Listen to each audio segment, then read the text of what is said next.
Roscoe Village, near Coshocton, Ohio, is a charming step back into the 1830s when canals were the highways of America.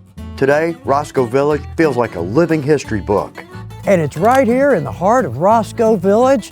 River Ridge Leather, owned by Dennis Knight. He started this in 2003. Let's go take a look.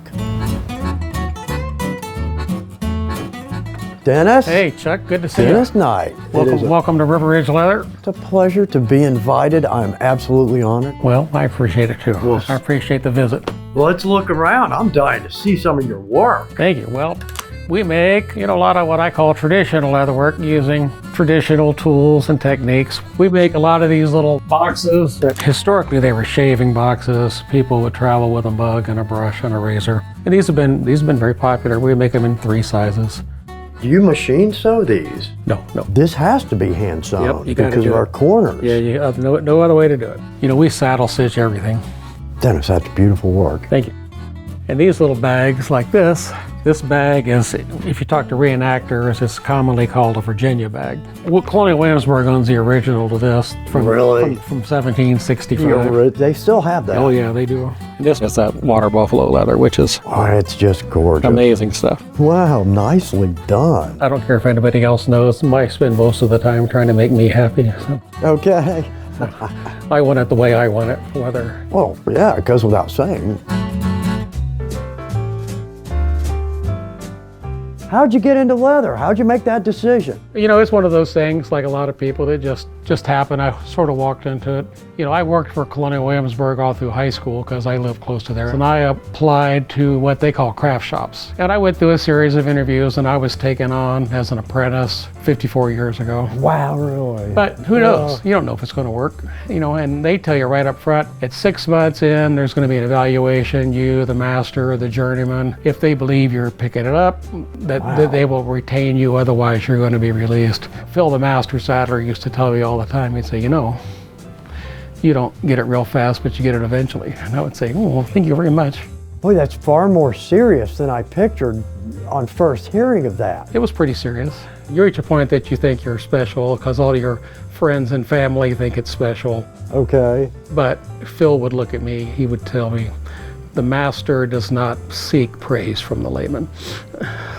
Valid point. Yeah, that's not your peer group. 51 years ago, I was offered a job by the Ohio History Connection, and they were in the process of opening their historical village called Ohio Village. And I was very fortunate, blessed to get my 30 years and get out. The Historical Society looked out for me, And then Roscoe Village made me a deal. Roscoe Village has been totally amazing and supportive. They like me here and I like them, so that's the ideal situation.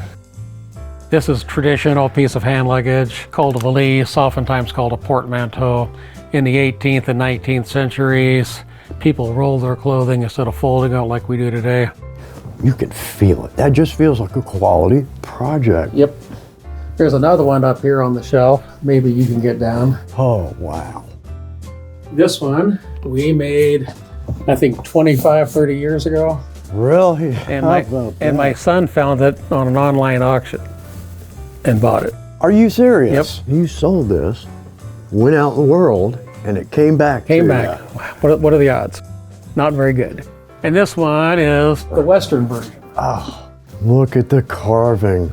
Dennis, I tell you what, it makes me want to get back to my shop and make one. I don't think I can equal this quality. Oh, I don't believe that for a second. The more I do, the more things I want to do. As you go along and you develop skills and learn new skills, I think you start having this list of things. Some of them you're going to get to, some of them you're not ever going to get to. I've got that same list. But I'm not bored. It doesn't look like it. No. Every square inch is something else I want to look at. Like you've said time and again, there are details you don't have to add. No. You do it because it's quality. Yep. And that's the point, and I noticed that with every one of your projects in this building. Yeah, you do it because it's the way it's supposed to be done. Exactly, and I feel like we've lost that. You gotta see this. This is old school hand sewing. No chisel involved. Nope. With your diamond shape awl. Yep, harness maker's awl. Saddle stitch. Yep. I have occasionally told people that I can have this done before you can get the holes cut with a chisel. I agree. Yeah. Not to mention 389s back to back. Yeah, this is tooling. This is not oily, greasy bridle leather. You know, this tooling is, as you know, is very hard. You have such a steady hand doing it. I think the 54 years makes a difference. Yeah, that's got a little bit to do with it. Dennis, it's funny, we've got that same sign in our garage. Yeah, it's nobody's damn business what chickens are doing. Yeah. And I don't know if you want to look at these historic holsters. In the old days, they used to make holsters with toe plugs. And you can't put a toe plug in with a machine. No, you cannot. So, And that again, that's just a saddler stitch. yep, it is same stitch. Okay. Except the stitches on the outside are bigger than the stitches on the inside. You got to try to figure out. I've never tried a toe plug that small. That is crazy. This is a pattern from the 1800s. Dennis, I tell you, the longer I'm in here, the less I know about leather. That's not true at all. And these are the hand sewn. These are hand-sewn loops Hand sewn loops. and edged, Oh yeah. and just as clean and straight and pretty as anything I've ever seen. Yep. Thank you very much. We're picky about details. Look at the tools. And some of this stuff is pretty good. Some of it not so much. I've got a strap cut over here. I'm going to show you that I found years ago in North Carolina in an antique store, and I Look at this thing. had to have it, and it's all oak. I think this is I think it's maple some days. Other days I think it's boxwood. Probably neither one. But it's an early strap cutter. You know, the guy had some cabinet making skills that made this. All hand, Obviously. everything is hand forged. All the hardware, all the letters on it are hand engraved. That is And- crazy. and Look at that. And it still works well even today. Talk about leatherwork history. Yep. Yeah, this was another early one. Look at this. That's all handmade. It Oh, that's cool. must have been a Christian guy. Got a cross. With a cross. Got the pistol grip. And you can see where he's used it a lot. It's Wow. all worn out. Then as you get further out, it's less worn. That is cool. Dennis, coming to your shop, it's like a lesson in leathercraft history. Thank you. What's your favorite part of the craft? I think for me, it's, you know, starting from scratch and seeing it go all the way through to the end.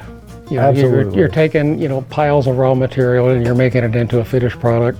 And you can see it in your head, but it's never the same until it's finished sitting on the bench. Right. And I've always thought, you know, that's really cool that we're able to do that. One of the best parts of leathercraft, unlimited possibilities. Yep. I try to help people all the time. I get people here wanting scrap or wanting this, Yeah. wanting that, wanting to know where to get tools. There's a certain joy in that. Yep. And that's always my advice for the folks that are new. Jump in. You'll be surprised at what you can do with no skills and a few tools. And you're not going to get better by not doing it. So Another great point. everybody makes mistakes. The pros screw up too. Don't beat yourself up. Nope. Take what you learned, push that to the next project. The best craftsmen are the ones that can fix their mistakes the best. I wanted to see this. That is a really pretty pattern with a veiner. And then I screwed it up. Oh Lord, what happened? It was butterflies, coyote. Oh crap. So you know what happened. I just picked up the wrong tool.